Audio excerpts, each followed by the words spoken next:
Hello अस्सलाम वालेकुम, नमस्ते एवरीवन। कैसे हैं आप सब? चलिए मैं अपना नेक्स्ट पार्ट स्टार्ट करती हूँ।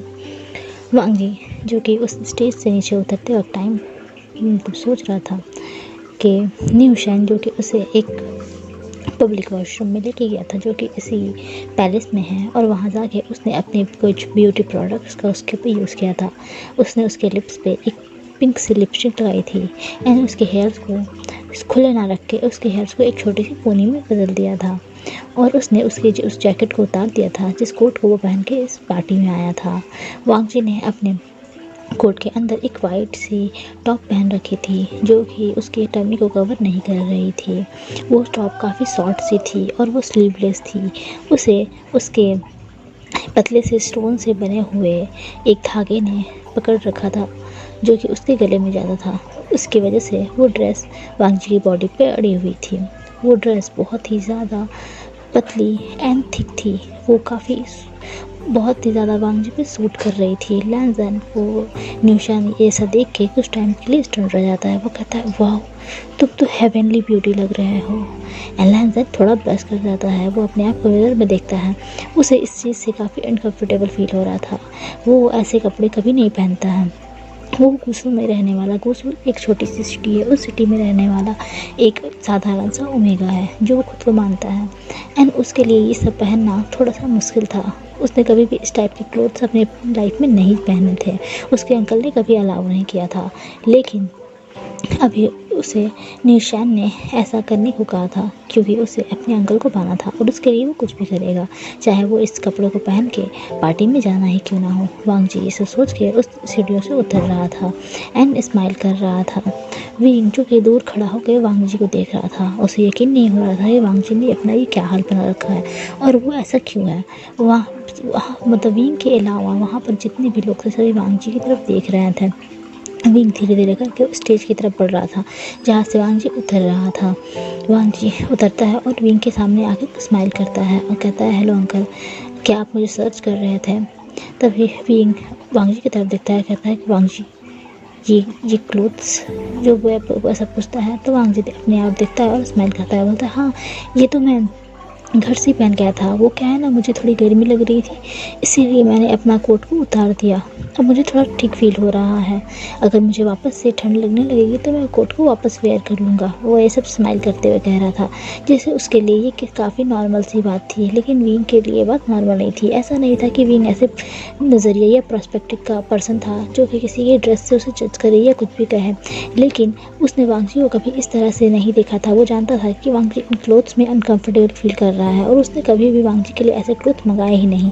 उसे पता है वांग जी कहाँ का रहने वाला है, वांग जी किस रूल एंड रेगुलेशंस में पला बढ़ा है। उसके लिए ऐसा कपड़े पहनना काफ़ी अनकंफर्टेबल होगा, लेकिन विंग को समझ नहीं आया था अगर ये वांग जी के लिए अनकंफर्टेबल था तो उसने इसे वेयर ही क्यों किया है।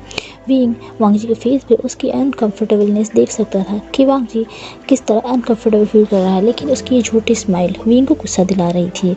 वो कुछ और वांग जी को कह पाता, उससे पहले ही वहाँ पर बहुत सारे लोग आ चुके थे। विंग को सभी लोग हेलो कह रहे थे, लेकिन वो सभी बस वांग जी से मिलना चाहते थे। सभी आके विंग से पूछ रहे थे कि ये ब्यूटीफुल ओमेगा कौन है। वो सभी बिजनेस वर्ल्ड के काफ़ी जाने माने चेहरे थे। विंग उनको देखता है और स्माइल करता है। सभी उनसे पूछते हैं कि ये कौन है, ये प्यारी सी ओमेगा कौन है। विंग तो चाहता नहीं था कि वो वांग जी से इंट्रोड्यूस कराए किसी को भी, ऐसे किसी से पर्सन को भी इंट्रोड्यूस कराए जो कि उसके वांग जी पे अपनी नज़रें डाले, लेकिन विंग अभी कुछ नहीं कर सकता था। वो उसे अपने नेफ्यू के तौर पे सभी से इंट्रोड्यूस कराता है। वांग जी भी सभी स्माइल करता है और सभी से हैंड शेक करता है। सभी पर्सन वांग जी के हैंड को टच कर रहे थे एंड वांग जी की तरफ स्माइल करके देख रहे थे। सभी खुश हो रहे थे कि इतनी सुंदर ओमेगा उन्होंने देखा और वो उनसे मिल रहे हैं। सभी स्माइल करके बातें कर रहे थे और वांग जी से उसके बारे में पूछ रहे थे। उन सभी को बातों से इतना ही पता चला था कि ये विविशन का नेफ्यू है एंड वो एक कॉलेज स्टूडेंट है। सभी स्माइल करके वांग जी से बातें कर रहे थे और उसे इम्प्रेस करने की कोशिश कर रहे थे। विंग ये सब नोटिस कर रहा था। विंग सभी से एक्सक्यूज़ करता है एंड वांग जी के हैंड्स को ग्रैब कर लेता है। वो हैंड वांग जी के हैंड को ग्रैब करके एक टेबल के पास लाता है और वो वहाँ खड़ा हो जाता है। वो वांग जी से बातें कर रहा होता है और उससे पूछने की कोशिश करता है। फिर से वहाँ कुछ और अल्फाज आ जाते हैं। अब वहाँ पर जुचैंग के फादर एंड जुचैंग थे। जुचैंग वांग जी को देखता है और कहता है कि वाह वांग जी, तुम कितने सुंदर लग रहे हो। अब कुछ देर पहले तुम्हारा लुक अलग था और 10 मिनट्स में तुमने अपना लुक बदल दिया। तुम तो बहुत ही अच्छे लग रहे हो। वांग जी जब ये सुनता है तो जुचैंग की तरफ देखता है। अगर ये पहले वाला वांग जी होता तो जुचैंग को उसके लुक के ऊपर एक रिप्लाई दे देता कि लुक बुक जैसा कुछ नहीं होता है, उसे अपनी पढ़ाई पर ध्यान देना चाहिए। लेकिन अभी का वांग जी बहुत ही चेंज था। वो जुचैंग की तरह स्माइल करता है और कहता है, हाँ थैंक यू, तुम भी बहुत अच्छे लग रहे हो। वैसा कहता है तो जुचैंग स्माइल करने लगता है। उसे यकीन नहीं होता है कि उसे वांग जी की तरफ से कॉम्प्लीमेंट मिल चुका है। यहाँ पर जुचैंग जो कि सोच रहा था कि वांग जी के वांग जी के अंकल के पास जब उसके फादर गए थे तो उसके अंकल ने मैरिज के लिए मना कर दिया था और जुचैंग के फादर ने जुचैंग को आकर बताया था कि वांग जी के अंकल ने मैरिज के लिए मना कर दिया है। अगर तुम वांग जी को पाना चाहते हो तो उसके साथ अपना रिलेशन अच्छा करो ताकि उसके अंकल मैरिज के लिए मान जाए, क्योंकि उसके अंकल ने सब कुछ वांग जी पे छोड़ रखा है। जुचैंग सोचता है और स्माइल करता है। तभी जुचैंग कहता है, वांग जी की तरफ देखता है और अपने हाथों को बढ़ाता है और वह कहता है कि क्या तुम मेरे साथ डांस करना चाहोगे। वांग जी जुचैंग की तरफ देखता है। विंग जो कि जुचैंग के हाथ को देख रहा था और वांग जी की तरफ देखता है और वो बहुत ही गुस्सा होता है। उसने एक हाथ से वांग जी के हाथों को पकड़ रखा था तो दूसरे हाथ से उसकी मुट्ठियाँ टाइट हो चुकी थी, लेकिन विंग वांग जी की तरफ से कुछ नहीं कह सकता था। तभी वांग जी का रिप्लाई आता है, हाँ ज़रूर, मैं तुम्हारे साथ डांस करना चाहता हूँ लेकिन मुझे डांस नहीं आता है। वो ये सब स्माइल करते हुए कहता है। जुचैंग उसकी तरफ देखता है और एक डबल स्माइल करता है और कहता है कि तुम्हें डांस करने की ज़रूरत नहीं है, तुम बस मुझे फॉलो करो, अपने आप को मुझ पे सौंप दो, मैं तुम्हें बताऊंगा कि डांस कैसे होता है। वो वांग जी के हैंड्स को पकड़ता है और वो उसे स्टेज की तरफ ले जाता है। एक तरफ जुचैंग ने वांग जी का हाथ पकड़ा था और वो स्टेज की तरफ उसे खींच रहा था, दूसरी तरफ वांग जी जिसने विंग का हाथ पकड़ रखा था और विंग जिसका हाथ वांग जी के हाथ से अब धीरे धीरे छूट रहा था। विंग धीरे धीरे अपने हाथों को वांग जी के हाथों से छूटता हुआ देख सकता था। वांग जी ने पूरी तरह से अब विंग का हाथ छोड़ दिया था और जुचैंग उसे स्टेज की तरफ ले जा रहा था। स्टेज पर पहुंचने के बाद साओ सिनचैन एंड सुयिंग विंग के पास आके खड़े हो जाते हैं। वो भी इस सिनेरियो को एंजॉय कर रहे थे कि सभी किस तरह से पार्टी में डांस कर रहे हैं और एंजॉय कर रहे हैं। अब स्टेज पे वांग जी और जुचैंग थे, सभी वहाँ से हट चुके थे। जुचैंग ने जो डीजे था उसको जाके एक सॉन्ग बताया कि वो उस सॉन्ग पे डांस करना चाहता है। वांग जी के पास वो वापस आता है। वांग जी कहता है कि मुझे सच में डांस करना नहीं आता है। और तभी जुचैंग कहता है कि तुम सब कुछ मेरे ऊपर छोड़ दो। वांग जी जिसका जुचैंग के साथ डांस करने का कोई भी मन नहीं था, लेकिन वो कुछ नहीं कर सकता था क्योंकि ये सब उसका प्लान था उसके अंकल को जेलस करने का। जुचैंग ने कहा था कि उसे किसी अल्फा के साथ थोड़ा सा फ्लर्ट करना है जिससे उसके अंकल देखेंगे और वो जेलस होंगे। यहाँ पर न्यूशैंग जो कि पार्टी को दूर से खड़ा होकर देख रहा था और एंजॉय कर रहा था, वो देख रहा था वांग जी कैसे जुचैंग के साथ है। उसे भी जेलसी फील हो रही थी क्योंकि वो जुचैंग को पसंद करता था, लेकिन वो अपने फ्रेंड के लिए अपने क्रश को भी दांव पे लगा सकता था। उसे पता है कि जुचैंग उसके लिए वो फीलिंग नहीं रखता है, उसकी ये फीलिंग एक तरफा है। वो खड़ा होकर एक ड्रिंक लेता है और जुचैंग की तरफ और वांग जी की तरफ देख रहा होता है। यहाँ जुचैंग जो कि वांग जी के पास था उसने वांग जी की तरफ अपने हाथों को बढ़ाया। वांग जी धीरे धीरे अपने हैंड्स को उठाता है और जुचैंग के हैंड पे रखता है। म्यूज़िक बजना स्टार्ट हो जाता है। ये बहुत ही रोमांटिक और बहुत ही प्यारा सा म्यूज़िक था। वांग जी जिसे डांस करना बिल्कुल नहीं आता, वो अपनी बॉडी को बिल्कुल रिलैक्स छोड़ देता है। जुचैंग उसके करीब आता है और उसके ईयर्स में विस्पर करता है और कहता है, वांग जी आज तुम बहुत ही ब्यूटीफुल लग रहे हो। वांग जी जिसे ये सब बिल्कुल अच्छा नहीं लग रहा था कि वो जुचैंग के साथ डांस भी करे, उसे जुचैंग के इतना करीब आना बिल्कुल भी पसंद नहीं आ रहा था, लेकिन वो कुछ टाइम के लिए अपनी आंखें बंद कर लेता है और वो विंग के बारे में सोचता है कि ये सब वो सिर्फ विंग के लिए कर रहा है, अपने विंग अंकल के लिए कर रहा है। और डांस स्टार्ट हो जाता है। जैसा कि वांग जी ने अपनी पूरी बॉडी को बिल्कुल छोड़ दिया था, वो उसने सब कुछ जुचैंग के हवाले कर दिया था। जुचैंग जिसे बहुत ही अच्छा डांस आता था और वो वांग जी की बॉडी के साथ खेल रहा था, वो वांग जी की बॉडी को लेकर डांस कर रहा था। वो इतना अच्छा अमेजिंग परफॉर्मेंस देता है कि सभी लोग देख के हैरान हो जाते हैं कि कोई पर्सन इतना अच्छा डांस भी कर सकता है। जुचैंग वांग जी की बॉडी को अपने हिसाब से मूव कर रहा था और उसके साथ एक पार्टनर डांस कर रहा था, विंग, जो कि पूरे के पूरे जुचैंग के ऊपर था। उसने जुचैंग के पैरों के ऊपर अपना पैर रख रखा था और उसके दोनों हाथ जुचैंग के नेक के अराउंड थे एंड जुचैंग के दोनों हाथ उस वांग जी के कमर पे थे। उसने वांग जी की कमर को बहुत ही टाइटली ट्रैप कर रखा था और उसे वहाँ फील कर रहा था। उन दोनों का इतना रोमांटिक डांस देख के सभी मेस्मराइज थे, सभी वांगजी से मेस्मराइज थे और उस जोड़ी से मेस्मराइज थे। सभी अल्फाज को जलन हो रही थी। यहाँ भी जो कि बस वांगजी और जो चैंग की तरफ देख रहा था अपनी गुस्से वाली आंखों से, और उसकी मुट्ठियाँ टाइट हो चुकी थी। वो एक सेकंड के लिए भी अपनी पलकी नहीं झुका पा रहा था। वो नोटिस कर सकता था कैसे जो चैंग वांगजी की कमर पे, उसकी पीठ पे अपने हाथों को फहरा रहा है। वो क्रॉक टॉप जो कि वांगजी के बेली को कवर नहीं कर पा रहा है, कहाँ कैसे जो चैंग जब वांगजी को लिफ्ट कर रहा है, उसे घुमा रहा है तो उसके बेली पे हाथ लगा रहा है और उसके बेली को घुमा रहा है। विंग ये सब कुछ नोटिस कर सकता था लेकिन वो कुछ नहीं कर पा रहा था। वो काफ़ी बेबस फील कर रहा था। तभी जो चैंग के फादर मिस्टर जू विंग की तरफ देखते हैं और उसके एयर में विस्पर करते हुए कहते हैं, देखो तो इन दोनों की जोड़ी कितनी ज़्यादा मेस्मराइजिंग लग रही है। तुम्हें एक बार तो इनकी रिश्ते के बारे में ज़रूर सोचना चाहिए। कितने सुंदर लग रहे हैं दोनों।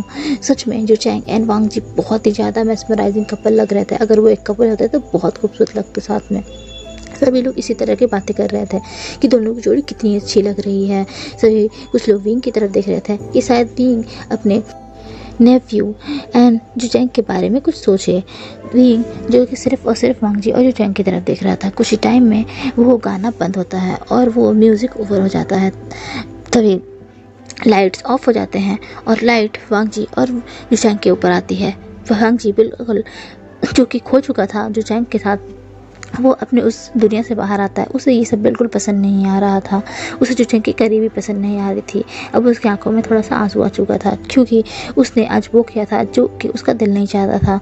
वो अपने फेस को थोड़ा ठीक करता है क्योंकि वो ये सब विंग को पता नहीं लगने दे सकता है। वो जो चैंग की तरफ देखता है और स्माइल करता है। जो चैंग वांगजी की तरफ देखता है और स्माइल करता है। उसे बहुत अच्छा लगा था वांगजी के साथ परफॉर्मेंस देखे। सभी की तरफ देखते हैं और ग्रीट करते हैं। जो चैंग वांगजी का हैंड्स बहुत ही जेंटली पकड़ता है और उसके साथ सीढ़ियों से नीचे उतरता है। उस स्टेज से नीचे उतर के उसे उसके अंकल के पास लेके आता है। जो चैंग वांगजी के हैंड्स विंग के अंकल की तरफ बढ़ाता है और उसके अंकल के हाथों में दे देता है। विंग जिसने देखा कि वांगजी उसके करीब आ रहा है और जो चैंग आ रहा है और जो चैंग ने वांगजी का हाथ पकड़ रखा है और वो उसकी तरफ बढ़ा रहा है। विंग ने जल्दी से वांगजी का हैंड ग्रैब कर लिया था और उसे टाइटली पकड़ लिया था। चैंग कहता है कि ये रहा है आपका नेफ्यू, मैंने इसका बहुत अच्छे से ख्याल रखा है। सभी जो चैंग एंड वांगजी की तारीफ करने लगते हैं कि तुम दोनों कितने अच्छे परफॉर्मेंस दिया है तुम लोगों ने। यहाँ पर साओ सिंचन एंड सुयांग भी उनकी तारीफ करते हैं। Sao Shinchan and Suyang notice कर सकते थे विंग्स के एक्सप्रेशन को जो कि दूसरे लोग नहीं नोटिस कर पा रहे थे। सुयांग कहता है कि शायद ये रिश्ता एक तरफा नहीं है जैसा कि मुझे इतने टाइम से लग रहा था। वो स्माइल करता है और सभी को कहता है कि चलिए अब डिनर का टाइम हो चुका है, डिनर लग चुका है, आप सभी को डिनर कर लेना चाहिए। वो स्माइल करते हुए ऐसा कहता है। सभी उसकी तरफ देखते हैं और कुछ लोग उन्हें ज्वाइन करते हैं जैसे कि जैसे उनके फादर जो चैंग, न्यू शैंग, नी ब्रदर्स एंड विंग वांगजी, ये सभी एक बड़े से राउंड से टेबल के पास आते हैं। वो टेबल में हमारे जो कि ग्रूम एंड ब्राइड थी सुयांग एंड साओ सिंचन, वो दोनों बैठते हैं और सभी उन्हें ज्वाइन करते हैं। और बाकी सभी के टेबल से बिल्कुल अलग थे। ये सभी एक टेबल पे बैठे हुए थे। वो टेबल राउंड थी और बहुत बड़ी थी। वहाँ पर बहुत सारे डिशेस थे। यहाँ पर वांगजी के बगल में चैंग एंड विंग बैठे हुए थे। वांगजी बीच में बैठा हुआ था उन दोनों के। जो चैंग जो कि आज वांगजी के जितने भी एक्सप्रेशन थे एंड जिस तरह से वांगजी ने उसे उसकी हर कॉम्प्लीमेंट का जवाब दिया था और उसे काफ़ी नाइसली बिहेव किया था, इससे बहुत हैप्पी था। उसे अपनी जिस रिश्ते में थोड़ी सी प्रोग्रेस नज़र आ रही थी।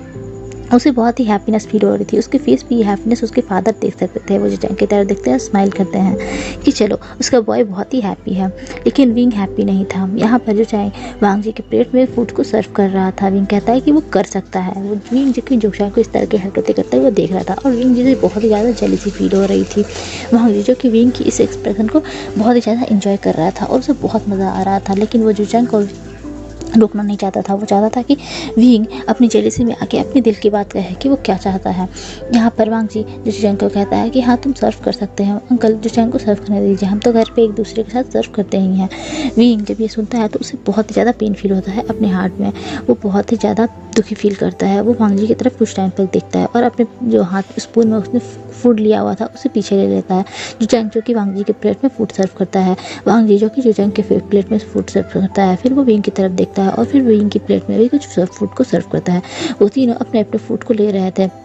तभी वांगजी एंड जो चैंग एंड विंग जिन लोगों ने अपना अपना फूड सभी ने फिनिश कर रखा था, लास्ट में वो सभी चॉइस करते हैं वाइन लेते हैं क्योंकि ये नी साओ शिनचैन एंड सुयांग की वेडिंग का पार्टी था। वो सभी अपने अपने हैंड्स में ग्लासेस लेते हैं और चॉइस करते हैं और वांग जी भी दिखाने के लिए उन लोगों को ग्लासेस से ज्वाइन करता है। चॉइस करने के बाद कुछ लोग ग्लासेस को अपने टेबल पर रख देते हैं जो ड्रिंक्स नहीं करते थे और कुछ लोग उसे ड्रिंक करने लगते हैं। विंग जो कि उस ड्रिंक को ड्रिंक कर लेता है, लेकिन वांग जी ने ड्रिंक नहीं किया था। वांग जी ड्रिंक नहीं करता है। जुचैंग कहता है कि तुमने ड्रिंक क्यों नहीं किया? तभी वांग जी बताता है कि नहीं, मैं ड्रिंक नहीं कर सकता हूँ। जुचैंग कहता है, ओ तुम ड्रिंक नहीं कर सकते हो? कम ऑन वांग जी, ये बस रेड वाइन है, तुम्हें इसे ट्राई करना चाहिए। कम ऑन, 1 मिनट रुको, तुम इसे हटाओ। वो उस ग्लास को हटा देता है। वो एक रेड वाइन का जार लेता है, बॉटल लेता है और उससे बॉटल से ग्लास में उसे डालता है और एक ग्लास तैयार करके वो वांग जी की तरफ आता है। वांग जी कहता है, नहीं, मुझे नहीं चाहिए। जुचैंग जो कि वांग जी के फेस के करीब उस जार को उस कप को कर रहा था और कहता है, कम ऑन वांग जी, तुम्हें ट्राई करना चाहिए, कम ऑन लो ना। वो वांग जी को ज़बरदस्ती उसे दे रहा था। वांग जी जो कि मना कर रहा था। जुचैंग उतना भी फोर्स उसे नहीं कर रहा था, बस जुचैंग को लग रहा था कि वांग जी को इसे ट्राई करना चाहिए क्योंकि रेड वाइन से नशा होना बहुत ही मुश्किल की बात है। वो सभी वांग जी जो कि इनकार कर रहा था। विंग को बहुत ही ज़्यादा गुस्सा आ रहा था जुचैंग की हर हरकतों पे। वो जुचैंग के हाथ से वो ग्लास लेता है और उसे ड्रिंक कर लेता है और कहता है कि मैं अपने नेफ्यू के जगह पे पी सकता हूँ। जुचैंग उसकी तरफ देखता है और एक डरी हुई सी स्माइल करता है क्योंकि वो वांग जी के विंग के गुस्से वाले एक्सप्रेशन को देख सकता है। वो अपने फेस को थोड़ा नीचे कर लेता है। वो अपने फादर को कहता है, फादर, ये एंग्री यंग मैन, ये एंग्री यंग अल्फ़ा हमेशा हमारे बीच में आ जाता है। वो काफ़ी प्राउड बना के कहता है। जुचैंग और उसके फादर के बीच का कनेक्शन बहुत ही फ्रेंडली था। उसके फादर कहते हैं कि हाँ, तुम्हें अपने प्यार को पाने के लिए बीच में आए सभी बाधाओं को पार करना चाहिए। और वो एक मुट्ठी बना के अपने बेटे को कीप इट अप का सिग्नल देता है। उसका बेटा जुचैंग दिखता है और स्माइल करता है। वो लोग सभी डिनर को एंजॉय कर चुके थे। अब विंग जो कि उस रेड वाइन को ख़त्म कर चुका था और वो टेबल पे पड़े और भी वाइन्स को पिए जा रहा था। विंग कहता है, ये आप क्या कर रहे हो? आपको इतनी ड्रिंक नहीं पीनी चाहिए। विंग जो कि वांग जी की तरफ देखता है और कहता है कि वांग जी, मैं अल्कोहल टॉलरेट कर सकता हूँ। वो और भी ड्रिंक को पिए जा रहा था। सभी अब उस चेयर से खड़े हो चुके थे। विंग जिसके हाथों में अभी भी वो ग्लास था जिसमें वो वाइन पिए जा रहा था। वांग जी एंड जुचैंग जुचैंग कहता है वांग जी को, वांग जी, चलो मैं तुम्हें पार्टी में और जगह घुमाता हूँ। वांग जी जिसे जुचैंग के साथ जाने का मन नहीं था, लेकिन वो विंग के हाथों को छोड़ देता है और वो विंग के लिए उसे चैलेंज करने के लिए जुचैंग के हाथों को पकड़ लेता है और कहता है कि ठीक है। जुचैंग विंग की तरफ देखता है और कहता है कि मैं आपके नेफ्यू को कुछ टाइम के लिए बोरो कर रहा हूँ। मैं ऐसे पार्टी में घुमा के आपको पास लाके सुरक्षित वापस कर दूंगा। ये स्माइल करते हुए कहता है और वो वांग जी के हाथों को पकड़ के उसे तेज कदमों के साथ दूसरी दिशा की तरफ ले जा रहा होता है। न्यू शैन भी उन्हें ज्वाइन करता है और वो तीनों एक कोने में खड़े होकर बातें करने लगते हैं। जुचैंग जो कि वांग जी के और भी करीब जा रहा था और उसके नज़दीक जा रहा था, उसकी तारीफ़ ही कर रहा था, उसकी ड्रेस की तारीफ़ कर रहा था, उसकी जो बॉडी जो कि शो हो रही थी उस बॉडी की तारीफ़ कर रहा था। वांग जी जो कि बस जुचैंग की बातें सुन रहा था। वो जुचैंग को मना करना चाहता था लेकिन वो कुछ नहीं कर सकता था। उसे जुचैंग की हेल्प की ज़रूरत थी। वो चाहता था किसी और अल्फ़ा से अपने इस तरह के जेलसी कराने के लिए बोरो कर सकता था, लेकिन वो उसने जुचैंग को चुना क्योंकि वो जुचैंग के साथ थोड़ा सा कंफर्टेबल था क्योंकि वो जानता था जुचैंग उसका फ्रेंड है और जुचैंग कोई रॉन्ग पर्सन नहीं है। वो बहुत टाइम से अभी जुचैंग को जान रहा है। जुचैंग चाहे कितनी भी मस्ती कर ले, लेकिन जुचैंग के इरादे गंदे नहीं हैं। वो जुचैंग की तरफ देखता है और स्माइल करता है और उसकी बातें सुन रहा होता है। वहाँ जहाँ पर विंग जिसके हाथों से वांग जी का हाथ फिर से छूट चुका था और अब उसके हाथों की मुट्ठी कस चुके थे, वो एक टेबल के पास जाता है जहाँ पर ड्रिंक सर्व हो रहे थे और बहुत सारे लोग ड्रिंक कर रहे थे। वहाँ जुचैंग के फादर भी थे। वो कहते हैं, ओह कम सीट में माई फ्रेंड, चलो बैठते हैं, चलो साथ में कुछ ड्रिंक करते हैं। विंग जो कि वो ड्रिंक कर नहीं आया था, वो और भी ड्रिंक्स लेता है और उसे पी रहा होता है उस चेयर में टेबल में बैठ के, और वह वांग जी की तरफ बहुत ही गौर से देख रहा था और वो ड्रिंक किया जा रहा था। जुचैंग के फादर भी उन दोनों की तरफ देखते हैं और स्माइल करके कहते हैं, दोनों की जोड़ी बहुत अच्छी है, तुम्हें फिर से सोचना चाहिए। मैं फिर से कहता हूँ, मुझे इतनी बार नहीं कहना चाहिए लेकिन मैं कह रहा हूँ, वांग जी सच में नाइस बॉय है और उसके साथ मेरे बेटे की जोड़ी कितनी अच्छी लग रही है। ओ माय गॉड, बिल्कुल हेवनली लग रहा है। जब विंग ये सब सुन रहा था तो उसे और भी ज़्यादा गुस्सा आ रहा था और वो और भी ड्रिंक को किया जा रहा था। यहाँ पर न्यू शैन, जुचैंग एंड वांग जी तीनों एक दूसरे से बात ही किए जा रहे थे। तभी एक बच्चा जो कि अपने हाथ में एक जूस लेके लिए था, वो दौड़ के आता है और वांग जी से टकरा जाता है। सभी देख के हैरान हो जाते हैं। जुचैंग कहता है, ओ वांग जी तुम ठीक हो? वांग जी और वो बच्चा दोनों ही एक साथ नीचे गिर गए थे। वांग जी को जुचांग उठाते हुए और उस बच्चे को भी उठाता है, वो दोनों को उठाते कहते तुम दोनों ठीक हो। वो उस बच्चे की तरफ देखता है, गुस्सा करते हुए कहता है हे बच्चा देखो तुमने क्या किया है। वांग जी की वाइट ड्रेस पे रेड वाइन गिर चुका था, नहीं सॉरी रेड वाइन नहीं, वो एक जूस था, रेड कलर का एक जूस भी था जो वांग जी की ड्रेस पे गिर चुका था और इतनी बुरी तरह से वो गिरा था कि वांग जी के नेक एरिया, उसकी चेस्ट एरिया, उसकी बेली और उसके पैंट तक वो जूस जा चुका था। वो पूरा वांग जी के उस ड्रेस पे चिपक चुका था। वांग जी को काफ़ी अजीब फील होने लगता है क्योंकि वो ड्रेस काफ़ी शॉर्ट थी और काफ़ी थिक थी और वो उसके बॉडी पे चिपक रही थी। वांग जी अपने नज़र को थोड़ा झुकाने लगता है और अपने हैंड से अपनी बॉडी को कवर करने लगता है। यहाँ वो बच्चा सॉरी कह रहा था, आई एम सॉरी अंकल, मुझसे गलती हो गई। वांग जी उस बच्चे की तरफ देखता है और कहता है ओके कोई बात नहीं, तुम जाओ, अगली बार से ध्यान रखना। वांग जी ऐसा करके अपनी बॉडी को थोड़ा कवर करने की कोशिश कर रहा था और अपनी नज़रों को इधर उधर करता है। सभी अल्फाज जिसकी नज़र ना वांग जी पे थी वो और भी वांग जी को काफ़ी डार्कली और गौर से देखने लगते हैं। उन सभी की नज़रों में वांग जी लस्ट फील कर सकता था कि वो कैसे लस्ट भरी नज़र से देख रहे थे। तभी जुचांग वांग जी की तरफ देखता है और अपनी कोट के उतारता है। वो जल्दी से वांग जी के बॉडी को कवर करता है और कहता है कि चलो मैं तुम्हें वॉशरूम लेके चलता हूँ, मैं चलो वहाँ पर तुम इसे वॉश कर लो और तुम्हारी हॉट कोट कहाँ है जो तुमने पहना हुआ था, तुम उसे वापस से वेयर कर लो, उससे कुछ भी समझ नहीं आएगा, डोंट वरी सब कुछ ठीक हो जाएगा। वांग जी जो कि जुचांग के कोट को काफ़ी अच्छे से पकड़ लेता है और वो जुचांग के साथ खड़ा हो जाता है और वो वॉशरूम की तरफ जा रहा होता है। तभी विंग वहाँ पर आ जाता है। वह जुचांग के हाथों को वांग जी के कंधे पे हटाता है क्योंकि वह जुचांग ने वांग जी को कंधे से पकड़ रखा था और वो उसे वॉशरूम की तरफ ले जा रहा था। तभी जुचांग काफ़ी कंफ्यूज हो जाता है। वो विंग की तरफ देखता है और कहता है कि अंकल क्या कोई प्रॉब्लम है? सर सब कुछ ठीक तो है ना? तभी विंग कहता है कि मैं अपनी नेफ्यू के लिए काफ़ी हूँ, मैं उसका ख्याल रख सकता हूँ। वो जुचांग की तरफ डाकली देखता है। जुचांग को भी लगता है कि उसे शायद अपनी प्रॉब्लम को पीछे लेना चाहिए, शायद वो वांग जी के साथ कुछ ज़्यादा ही फ्रेंडली हो रहा है और ये उसके अंकल को पसंद नहीं आ रहा है। वो स्माइल करता है और कहता है ओके अंकल। वो विंग जो कि वांग जी के कंधे पर अपना हाथ रखता है और उसे वॉशरूम की तरफ ले जा रहा होता है। वांग जी जिसका सर नीचे था तभी वहाँ पर साउथ सिंचन आता है एंड सुयांग भी। सुयांग कहता है वांग जी के तुम ठीक होगी। उन दोनों भी अभी वहाँ पर वो सीन देखा था किस तरह से वांग जी के ऊपर जूस गया था। वांग जी कहता है कि हाँ मैं ठीक हूँ। वो कुछ कोट से अपनी अपर बॉडी को कवर करने की कोशिश कर रहा था। तभी सुयांग उसके करीब आता है और वांग जी के कंधे पर हाथ रखता है और कहता है वांग जी डोंट वरी सब ठीक हो जाएगा। और तभी वांग जी कहता है मेरे क्लोथ्स ये ख़राब हो चुके हैं। तभी सुयांग कहता है कि डोंट वरी तुम वहाँ ऊपर के रूम में जा सकते हो, वहाँ पर मेरे कुछ क्लोथ्स है, मैं यहाँ पर कुछ क्लोथ लेके आया था इस हॉल पे, डोंट वरी मैं वो भिजवाता हूँ, तुम उसे चेंज कर लो और उसे वेयर कर लो, वो बहुत ही अच्छे क्लोथ्स हैं, मैं भिजवाता हूँ, जाओ। वो विंग की तरफ देखता है और कहता है कि विंग तुम ऊपर के रूम में उसे लेके चले जाओ। और वो इस मेट को बुलाता है और मेट को बुलाया कहता है वांग जी के रूम में उस क्लोथ्स को पहुंचा दो जो क्लोथ मैं यहाँ लेके आया था, चलो मैं तुम्हें वो देता हूँ। वो मेट यहाँ पे इशारा करती है। भी वांग जी को लेके उस रूम की तरफ जा रहा होता है जिस रूम में सुयांग ने उसे जाने को कहा था, क्योंकि सुयांग को ये अप्रोप्रिएट नहीं लगा था कि वांग जी जाके यहाँ के किसी पब्लिक वॉशरूम में जाके अपनी बॉडी को वॉश करे, ये कुछ ऐसा करे। वहाँ से वांग जी विंग के हैंड्स को विंग को पकड़े हुए, विंग के हाथ में हैंड रखे हुए उस रूम की तरफ जाता है। विंग जो कि वांग जी के साथ रूम में आ चुका था वो उसे वॉशरूम की तरफ ले जाता है। वांग जी जो कि जाके वॉशरूम का नल ओपन करता है। वो उस जैकेट को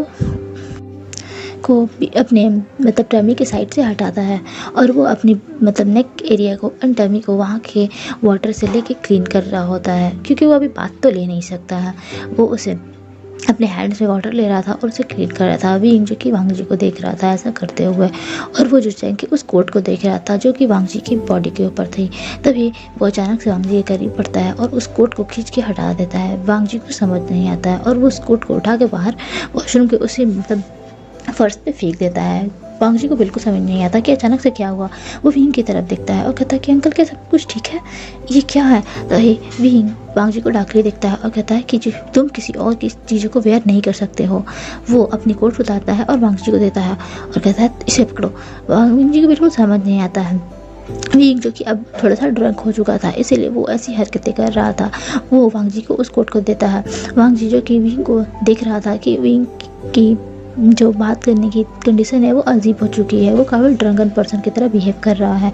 वो उस कोट को ले लेता है, उससे लेके एक जो वॉशरूम की स्लैब होता है उस पर रख देता है और वो फिर मिरर की तरफ देख रहा होता है और वो वहाँ पेशेंट से पानी निकाल के अपनी बॉडी को अपने हाथों से क्लीन कर रहा होता है। तभी विंग देखता है और हंसने लगता है, कहता है वांग जी क्या तुम इस तरह क्लीन हो पाओगे? मुझे नहीं लगता है। तभी वांग जी विंग की तरफ देखता है, कहता है अंकल मैं क्या करूँ? तो विंग तभी रूम में वापस आता है और रूम में कुछ सर्च करता है। उसे वहाँ एक टॉवल दिखता है। वो उस टॉवल को लेके वॉशरूम के अंदर चला जाता है और वो उस टॉवल को वहाँ बेसिन के अंदर उसे भिगोता है। भिगो के वो वांग जी की तरफ बढ़ता है और वो वांग जी के नेक को उसी टॉवल से पूछने लगता है। वांग जी जो कि अपने हाथों को बढ़ाता है कि वो टॉवल लेके अपनी बॉडी को पोंछेगा, लेकिन जब वो नोटिस करता है कि विंग ऐसा कर रहा है तो वो ऐसा उसे करने देता है। वो वहाँ खड़ा हो जाता है, बिल्कुल उस बेसिन से मतलब बेसिन के सामने खड़ा हो जाता है और विंग उसके पास था। विंग एंड वांग जी काफ़ी करीब थे। विंग जो कि वांग जी की बॉडी को उस टॉवल से वाइप किया जा रहा था। वो उस वाइट ड्रेस के ऊपर से उससे क्लीन कर रहा था। धीरे धीरे करके विंग थोड़ा नीचे आता है और वो वांग जी के बेली पे आ चुका था, जहाँ पर रेड वाइन थोड़ा थोड़ा लगा हुआ था। वो मतलब रेड वाइन नहीं, रेड जूस। एंड वो उसे क्लीन कर रहा था, उसे पोंछ रहा था। कुछ टाइम तक उसे काफ़ी क्लीन करने के बाद वो थोड़ा सा ऊपर आता है। वो वांग जी के फेस के पास आता है। वो नोटिस करता है कुछ बूंदें वांग जी के चिक्स के ऊपर लगी हुई हैं। वो उस कपड़े को वांग जी के चिक्स के पास ले जाता है और उसे वहाँ पर भी वाइप करता है। वो ये सब काफ़ी स्माइल करते हुए कर रहा था और उसे स्माइल करते हुए देख कर वांग जी को काफ़ी अच्छा फील हो रहा था। वांग जी काफ़ी गौर से विंग को फेस को देख रहा था कि विंग किस तरह स्माइल कर रहा है। विंग को वांग जी ने काफ़ी कम ही स्माइल करते हुए देखा है। वो इस नज़ारे को फील कर रहा था और उसे अच्छा लग रहा था। विंग के हैंड जो कि वांग जी के चीक्स को, उसकी बॉडी को टच कर रहे थे, उसे बहुत ही अच्छा लग रहा था ये सब। तभी विंग के हैंड्स एक सेकंड के लिए रुक जाते हैं। विंग वांग जी के फेस को काफ़ी गौर से देख रहा था और जैसे जैसे वो उस स्माइल करते हुए वांग जी का फेस को देख रहा था, उसकी आंखों में एक अलग टाइप का इमोशन आ रहा था। अब विंग की आंखें थोड़ी सी गुस्से में आ चुकी थी और वो वांग जी के फेस को देख रहा था। वो धीरे धीरे करके वांग जी की लिप को देख रहा था। वो वांग जी के लिप नीचे थोड़ा सा बढ़ता है तो वांग जी झुक जाता है। वांग जी थोड़ा पीछे हो जाता है। वांग जी जो कि अब बाथरूम के पास मिरर के पास खड़ा था, मिरर के सामने एकदम उल्टा होके, एंड विंग उसके करीब था। एंड वो जैसे जैसे नीचे हो रहा था विंग भी उसके साथ नीचे हो रहा था। वांग जी काफ़ी पीछे होने के बाद भी वांग विंग की तरफ देखता है और उसके नेक के अराउंड अपने हैंड को रखता है एंड उसे टैप करके पूछता है कि अंकल क्या हुआ है। वो विंग की तरफ ऐसे मतलब अपनी नज़रों को चुराते हुए देख रहा था। विंग जो कि फील कर रहा था कि वांग जी कैसे उसे अपनी नज़रों चुरा रहा है, कैसे उससे दूर जा रहा है। विंग को इससे और भी गुस्सा आता है। वो वांग के वेस्ट पे अपने हैंड को फेंकता है। वो टॉवल उसके हाथ से अब गिर चुका था फर्श पे। वो उसे अपनी ओर खींचता है और अपने लिप से वांग के लिप को कैप्चर कर लेता है। वो वांग जी को काफ़ी ब्रूटली किस करने लगता है और काफ़ी डीपली किस करने लगता है। वांग जी जो कि बिल्कुल ही स्टंट रह चुका था। वांग जी जो कि अपनी जगह से मूव नहीं कर पा रहा था। ये पहली बार था जब विंग ने वांग जी को किस किया था। ये फर्स्ट टाइम था। वांग जी काफ़ी ज़्यादा नर्वस हो चुका था। वो विंग से को समझ नहीं पा रहा था कि विंग ये क्या कर रहा है। वो बिल्कुल खो चुका था। तभी वो नोटिस करता है कि विंग ने उसके लिप्स पे काफ़ी तेज़ बाइट कर लिया है। वो अपने माउथ को ओपन कर देता है और वो काफ़ी घबरा जाता है कि क्या हो रहा है। उसकी बॉडी थोड़ी शिवर करने लगती है। तभी विंग अपने टंग को वांग जी के माउथ में ले जाता है और उसे एक्सप्लोर करने लगता है। वो इसको और डीप एंड डीपर करने लगता है। वो वांग जी के बॉडी पे अपने हैंड फिराने लगता है। विंग के हैंड कहीं वांग जी के उस बेली पे जा रहे थे जो कि बिल्कुल अनकवर थे उस ड्रेस की वजह से, एंड कभी उसके चेस्ट के पास जा रहे थे। वो उसके चेस्ट को स्क्वीज कर रहे थे। वांग जी जो कि काफ़ी घबरा जाता है क्योंकि विंग ने उसके साथ इस तरह की हरकतें पहले नहीं की थी। वो काफ़ी बार उसके साथ करीब आ चुका है, लेकिन ऐसी हरकतें उसने उसके साथ कभी नहीं की थी। कभी भी उसने खुद से इनिशिएटिव इस टाइप से तो नहीं ही लिया था। वांग जी जो बस उसके फेस पे स्वेट आने लगता है, उसे थोड़ी सी घबराहट होने लगती है कि क्या विंग ये सब यहाँ करने का सोच रहा है। हम तो एक पार्टी के हॉल पे है, इस रूम में कभी भी कोई भी आ सकता है। वो घबरा रहा था। वो वहाँ विंग के किसके रिस्पॉन्ड नहीं कर रहा था, जहाँ विंग जो कि और भी ज़्यादा गुस्सा हो रहा था कि वांग जी उसे किसको रिस्पॉन्ड नहीं कर रहा रहता है, और वो और भी ज़्यादा वांग जी को किस कर रहा था और भी ज़्यादा डोमिनेंट होता जा रहा था। वो वांग जी को छोड़ता है एंड वांग जी जो कि विंग की तरफ काफ़ी गौर से देखता है। विंग जो कि वांग जी की आंखों में देख रहा था और विंग की आंखों में एक अलग टाइप का डिज़ायर और अलग टाइप का पर्सन दिखाई दे रहा था वांग जी को। वांग जी जो कि गहरी गहरी सांसें लेते हुए विंग की तरफ देख रहा था। विंग जो कि अब रुक के वो वांग जी के बेली के पास आता है और वो उसे वहाँ किस करने लगता है और फिर उसे उसके बम से गोद में उठा लेता है और उसे सिंक पे बिठा देता है, जहाँ वो कुछ टाइम पहले वांग जी को वॉश कर रहा था, उस सिंक से वाटर लेके वो वहाँ उसे बिठा देता है। वांग जी जो कि इस सडन एक्शन से काफ़ी कंफ्यूज था, उसने विंग के मतलब गले की तरफ अपने हाथों को रैप कर लिया था। वो विंग की तरफ देखता है और देखता है कि क्या विंग इस अपने होश में कर रहा है, क्योंकि विंग को मतलब वांग जी को इस टाइप का विंग नहीं चाहिए था जो उसके करीब आए और फिर जब वो उससे दूर जाए तो उसे अपने किए हुए चीज़ों पे पछतावा फील हो, क्योंकि कई बार वांग जी ने देखा था विंग उससे करीब आता था और बाद में उसे इसी चीज़ के लिए गिल्ट फील होता था, उसके इसी चीज़ के लिए रिग्रेट फील होता था। और वांग जी ये नहीं चाहता था कि विंग अगर उसके करीब आए और इस बार वो कुछ भी करे तो अपने फेस पे किसी भी तरह का रिग्रेट, मतलब विंग के फेस पे वांग जी किसी भी तरह का रिग्रेट देखे। वांग जी जो कि विंग की तरफ काफ़ी गौर से देखता है और कहता है, अंकल आपको पता है ये क्या कर रहे हो आप।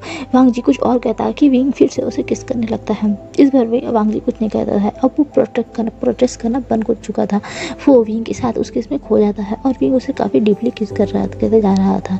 कुछ टाइम में विंग ने उस नेक पे, वांग जी के नेक पे लगे उस जो स्टोन के डोरी थी उसे खोल दिया था और उसे खोल के वांग जी की उस ड्रेस को नीचे कर दिया था। वांग जी की ड्रेस अब बिल्कुल नीचे हो चुकी थी और वांग जी ऊपर से नेगेट हो चुका था।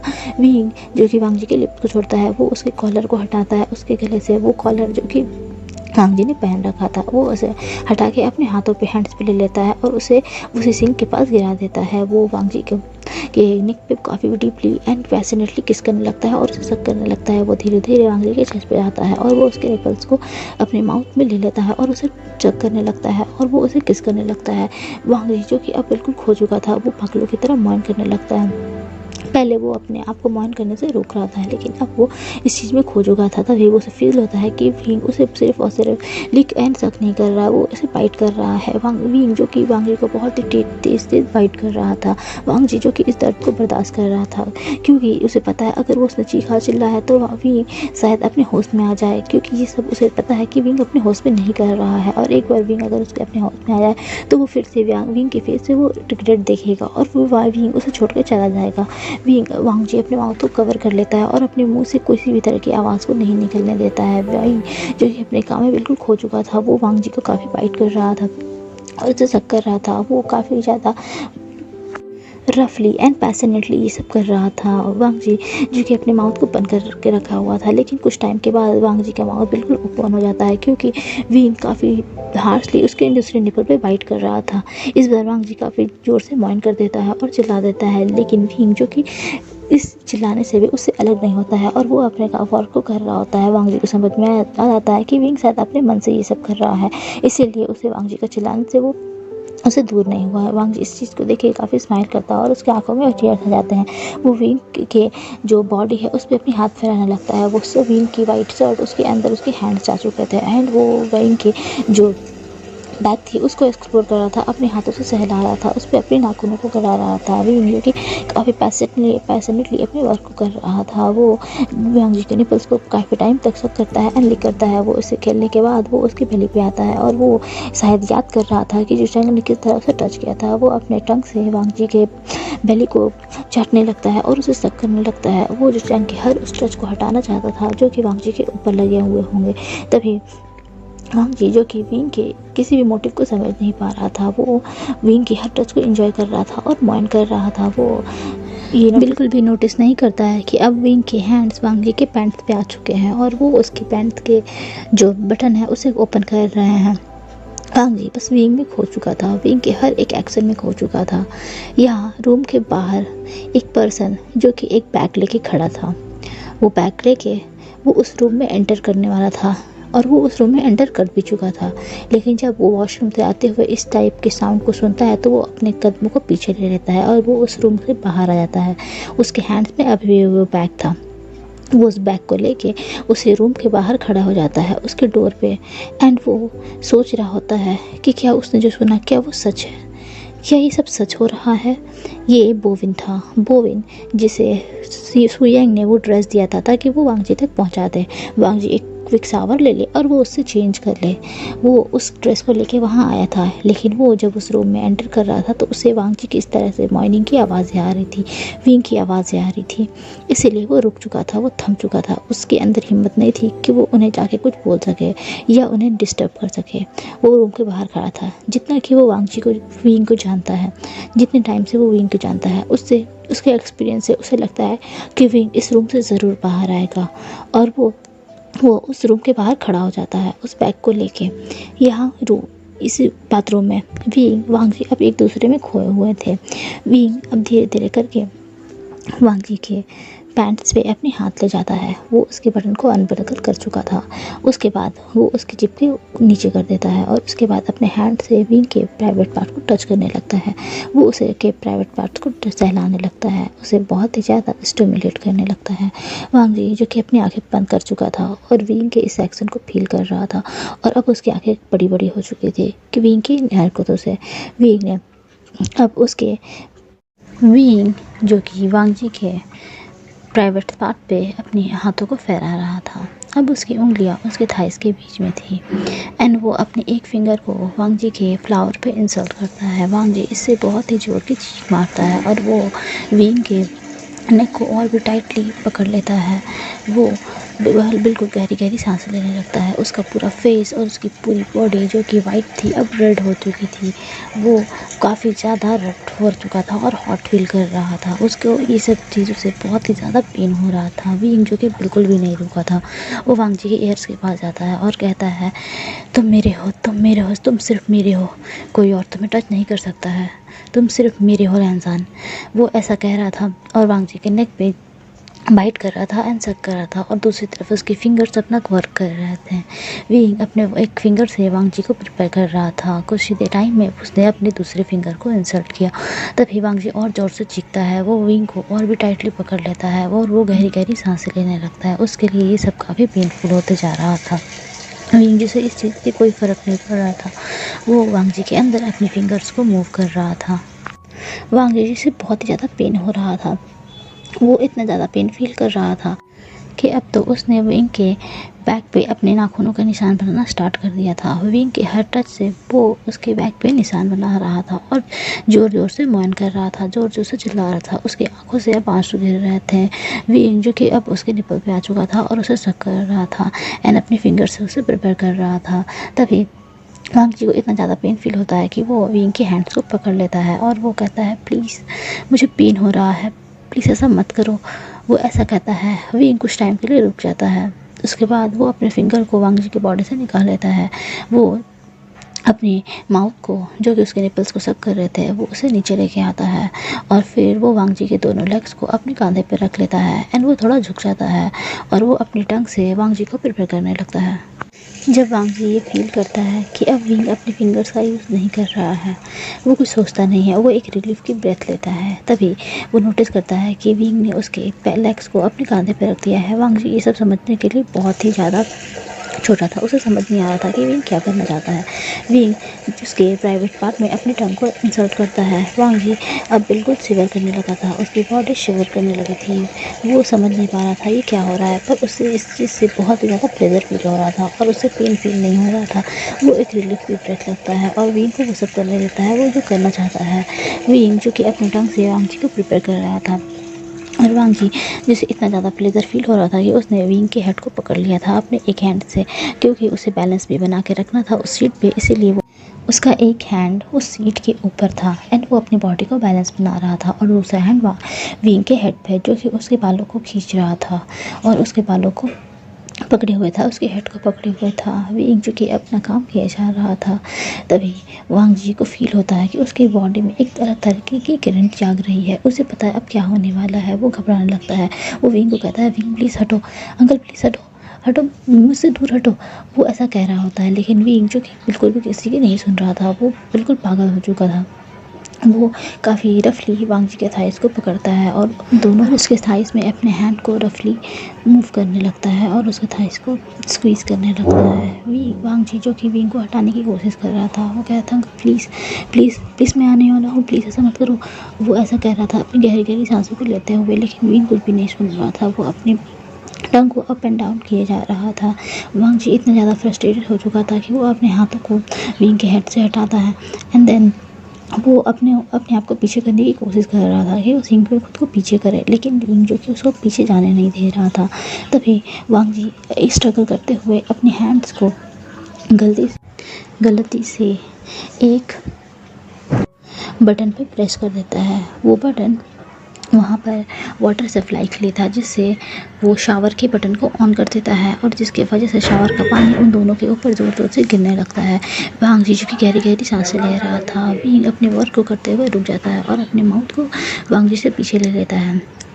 वो बिल्कुल हैरान हो चुका था, उसके ऊपर पानी गिर रहा था और वो एक बहुत ही ज़्यादा शॉकिंग केज में जा चुका था कि वो क्या कर रहा है। वो नोटिस करता है उसके कांधे पे वांग जी के लेग्स हैं एंड उसने उसके थाइस को पकड़ रखा है और वो अभी क्या कर रहा था, वो उस पूरी सिचुएशन को रियलाइज़ कर रहा था। वो अपने आसपास देखता है एंड वांग जी की फेस की तरफ देखता है। वांग जी जो कि अपने दोनों हाथों को पीछे करके अपने आप को बैलेंस करके बैठा हुआ था एंड वो गहरी गहरी सांसें ले रहा था। उसका पूरा फेस रेड हो चुका था, वो पूरे स्वेट में कवर हो चुका था और अब उसके ऊपर गिरता हुआ पानी वांग जी को काफ़ी ज़्यादा हेवनली दिखा रहा था, जैसे वांग जी कोई हेवन का गॉड हो और उसके ऊपर बारिश की बूंदें गिर रही हो और भी बस अपनी नज़र उठा के वांग जी की तरफ देख रहा था। वांग जी गहरी सांसों को देख रहा था और उसके बॉडी पे उसके बाइट के निशान को देख रहा था कि क्या ये सब विंग ने किया है, क्या उसे ये सब उसने किया है, ये सब वो कैसे कर सकता है। वो अपने आप को वांग जी से पीछे ले जाने की कोशिश करता है। वो वांग जी के लेग्स को अपने कांधे से हटाता है एंड वो अपने हैंड्स को वांग जी के थाई से फ्री करता है और वो उसे दूर जा रहा होता है। वांग जी जब ये फील करता है कि विंग उसे दूर जा रहा है तो वो कंफ्यूज हो जाता है। वो जल्दी से विंग को पकड़ लेता है, उसके कांधों को पकड़ लेता है और कहता है कि क्या हुआ है, आप कहाँ जा रहे हो। वो ऐसा पूछता है, लेकिन तभी वो नोटिस करता है विंग के फेस पे एक रिग्रेट है, वही रिग्रेट है जो वो कभी नहीं देखना चाहता है। वो इस रिग्रेट को देख के काफ़ी ज़्यादा सैड फील करने लगता है। वो पूछता है अंकल क्या हुआ है। विंग वांग जी की बातों को बिल्कुल भी कोई भी जवाब नहीं देता। वो अपने फेस को टर्न करता है और वहाँ से बाहर निकलने लगता है। तभी वांग जी उसके हैंड्स को पकड़ लेता है। विंग जब वांग जी के हैंड्स मतलब अपने हाथों में वांग जी के ग्रिप को फील करता है तो कहता है वांग जी मुझे छोड़ो, मुझे जाने दो।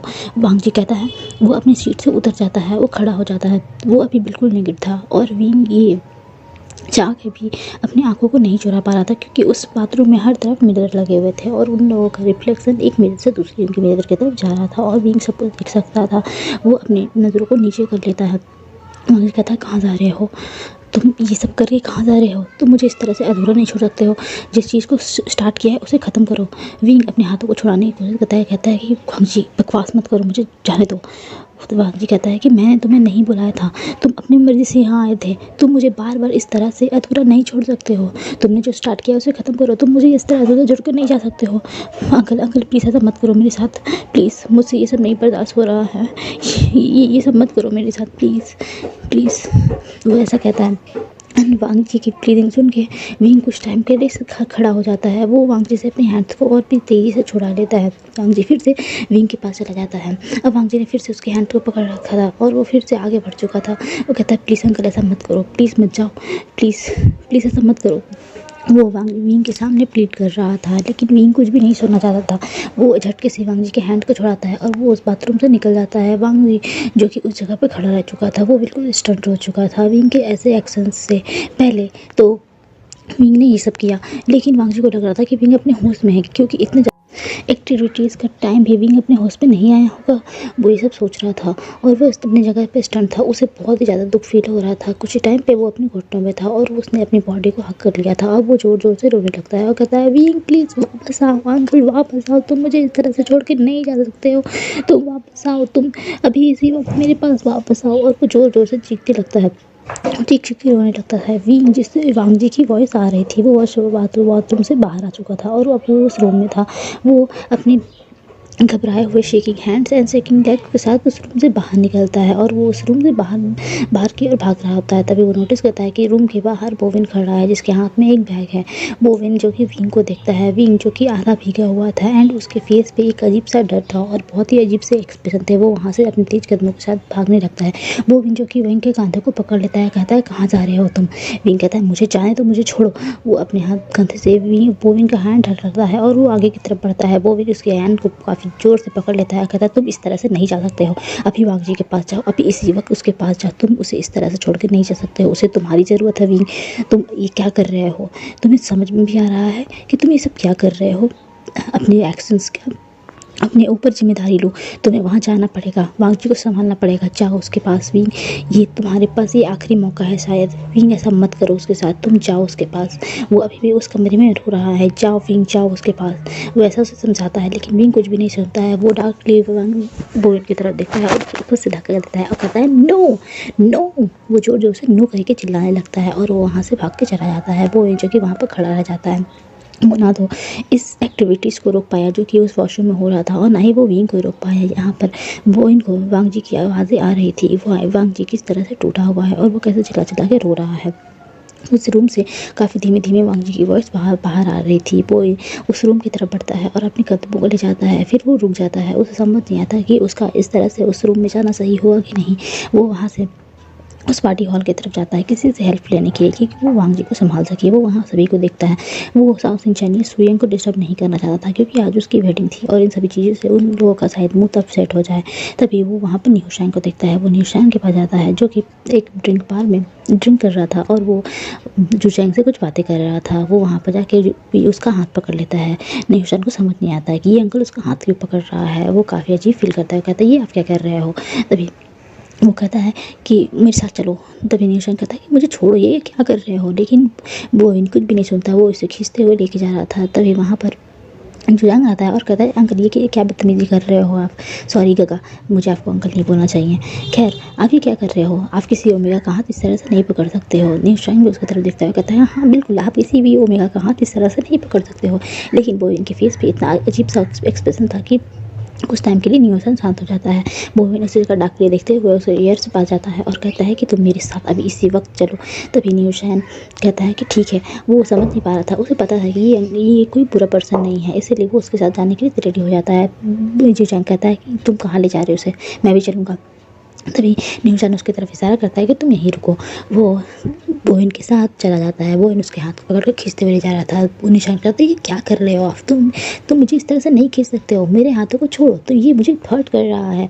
अंकल प्लीज़ अंकल, क्या आपको समझ में नहीं आ रहा है मैं क्या कह रहा हूँ, अंकल मुझे छोड़ो। लेकिन बोइन कुछ भी नहीं सुन रहा था, वो उसे खींच के उस रूम के बाहर ले आता है। अब वांग जी की आवाज़ निशान को आ रही थी और कहता है कि अंदर क्या है, क्या अंदर वांग जी है, ओ माय गॉड ये उसे क्या हुआ है। तभी बोइन कहता है कि वो उसे बैग पकड़ाता है जिसमें क्लोथ से, वो कहता है कि तुम्हें अंदर जाके उसकी हेल्प करनी चाहिए। न्यूशान को कुछ भी समझ नहीं आता है, वो उसे उस रूम में धक्का दे देता है और रूम को बंद कर देता है और फिर वो रूम के बाहर खड़ा हो जाता है। न्यूशान जो कि अपने कप को बातें वो पैरों की तरफ जा रहा था, जो कि उस वॉशरूम की तरफ इशारा कर रहे थे कि वहाँ से वॉइस आ रही है। इतनी ज़ोर ज़ोर से वांग जी की रोने की वॉइस सुन के वो थोड़ा सा घबरा चुका था। वो धीरे धीरे करके वॉशरूम में जाता है। वो वांग जी को देखता है कि वांग जी ने विंग के एक कोट को अपनी बॉडी पर रैप किया हुआ है और उससे पकड़ के उससे स्मेल कर रहा है और ज़ोर ज़ोर से रो रहा है। न्यूशन भागते हुए वांग जी के पास जाता है। वो देखता है कि शावर ऑन है और वांग जी भीग रहा है। वो जल्दी से उस शावर को बंद करता है और वांग जी की तरफ उसके घुटने में आ जाता है और वो वांग जी को चेक करने लगता है। उसके फेस को उठाता है, उसका फेस को देखता है, उसके फेस में बहुत सारे टीयर्स थे। उसे अपने हाथों से पोंछता है और वो वांग जी को हक कर लेता है। वांग जी को तो कुछ से देखा नहीं जा रहा था, वो वांग जी सोल करने लगता है। वांग जी भी उसे हक कर लेता है और जोर जोर से रोने लगता है। वो जोर जोर से रो कहता था न्यूशन उन्होंने मुझे रिजेक्ट कर दिया, न्यूशन उसने मुझे रिजेक्ट कर दिया, वो मुझे पसंद नहीं करते हैं न्यूशन, वो मुझे छोड़ के चले गए, उन्होंने मुझे इस कंडीशन में छोड़ दिया। वो इसे रोते हुए कह रहा था। न्यूशन उसे कंसोल करता है और कहता है शांत हो जाओ वांग जी, शांत हो जाओ, सब कुछ ठीक हो जाएगा। वो उसे शांत कर रहा था। वो उस शावर को जल्दी से खड़े होकर बंद करता है एंड वांग जी को उसे क्लोथ्स देता है और वो कहता है कि उसे चेंज कर लेना चाहिए और वो वहाँ से चला जाता है। वांग जी जो क्लोथ पहन के अब उस रूम में आ चुका था। न्यूशन उसे बेड पे बैठाता है। वांग जी जिसकी आंखें अब रेड हो चुकी थी, वांग जी फिर से न्यूशन को हक रहता है। वो तो कुछ टाइम तक रोते रहता है। न्यूशन भी वांग जी के दुख को बर्दाश्त नहीं कर पा रहा था कि अगर आपका कोई फ्रेंड आपके सामने इस तरह से टूटा हुआ हो और बिखरा हुआ हो और वो रोए तो खुद को भी कंट्रोल करना मुश्किल हो जाता है और न्यूशन भी वांग जी को हक करके रोने लगता है। वो दोनों फ्रेंड्स रोने लगते हैं। उन दोनों की आवाज़ें बाहर रूम के बाहर आ रही थी। गोविन समझ नहीं पाता है कि पहले तो वांग जी रो रहा था, वांग जी की रोने की वजह समझ में आती है, अब न्यूशन क्यों रोने लगा। वो रूम में झांकने की कोशिश करता है। वो देखता है दोनों फ्रेंड्स एक दूसरे को हक करके रो रहे हैं। यहाँ पर विंग जो कि उस रूम से बहुत ही ज़्यादा तेज़ी से निकला था और वो उस पार्टी के बाहर आ जाता है और वो अपनी कार में जाके बैठ जाता है। उसके कानों में एक आवाज़ गूंज रही थी, तुम्हारी वजह से विभूषण, सिर्फ तुम्हारी वजह से मेरे बच्चे की ये हालत है। जरा देखो उसकी क्या कंडीशन कर रखी है तुमने। वो 5 साल का बच्चा उस बिस्तर पे पड़ा हुआ है। ये सब आवाज़ें वीन के कानों में आ रहा था और वीन इन सभी आवाज़ों को बंद करने के लिए अपने कानों को बंद कर लेता है और कहता है, नहीं नहीं, मैंने कुछ भी नहीं किया है, प्लीज़। इसी तरह की आवाज़ें आ रही थी उसे लैंडन की रोने की आवाज़ें आ रही थी। अंकल प्लीज़ मत जाओ, प्लीज़ वापस आ जाओ, आप इस तरह से मुझे अधूरा छोड़ कर नहीं जा सकते हैं। वो अपने कानों को बंद करके अपनी आँखों को बंद कर लेता है और ज़ोर-ज़ोर से चीखने लगता है, नहीं, नहीं, नहीं प्लीज़, नहीं मैंने कुछ भी नहीं किया है, नहीं, नहीं मैं ऐसा नहीं कर सकता हूँ, वैसा कहने लगता है और वो कार चल पड़ती है। यहाँ पर जुचैंग, जिसे कुछ अजीब सा फील हो रहा था, उसे बोविन पे यकीन नहीं हो रहा था कि वो न्यूशान को कहाँ लेके गया है। वो उसके पीछे उस रूम तक आ जाता है। वो वहाँ देखता है कि बोविन रूम के बाहर खड़ा हुआ है और अंदर से लैंजन एंड न्यूशान की रोने की आवाज़ आती है। वो भाग के उस रूम की तरफ जाता है और रूम को ओपन करने की कोशिश करता है। बोविन जो कि उसका हाथ पकड़ लेता है, कहता है कि तुम्हें अंदर जाने की कोई ज़रूरत नहीं है, तुम अंदर नहीं जा सकते हो। तभी वो जुचैंग बोविन के कॉलर को पकड़ लेता है और कहता है, आपने क्या किया है? वो दोनों इस तरह रो क्यों रहे हैं? वो उससे लड़ने लगता है। वो लड़ ही रहे थे तभी रूम का डोर ओपन हो जाता है। लैंजन जो कि काफ़ी स्टिफ फेस के साथ बाहर आता है। जुचैंग उसे देखता है, कहता है, लैंजन तुम्हें क्या हुआ है? वो उसकी रेड आँखों को देख सकता है कि कैसे वांगजी रोया होगा। न्यूशान भी उसके पीछे ही था। वो उसे हटाता है, अपने से अलग करता है। जुचैंग उससे उसके कंधों को पकड़ के उससे पूछ रहा था एंड वो बोविन की तरफ देखता हुआ कहता है, बोविन अंकल मुझे घर जाना है, मुझे घर लेके चलो। बोविन नहीं सुनता है। वो वांगजी के कंधों को पकड़ता है और उसे सहारा देते हुए कार की तरफ ले जाता है। वो कार में बैठता है और वो उसे लेके उसके मैंसन चला जाता है। ओके एवरीवन, इस पार्ट को यही रखते हैं एंड जो भी कहना चाहते हो इस पार्ट के बारे में कमेंट में ज़रूर कहना एंड बाय। सभी अपना ख्याल रखना, take care of your self, love your self, bye bye.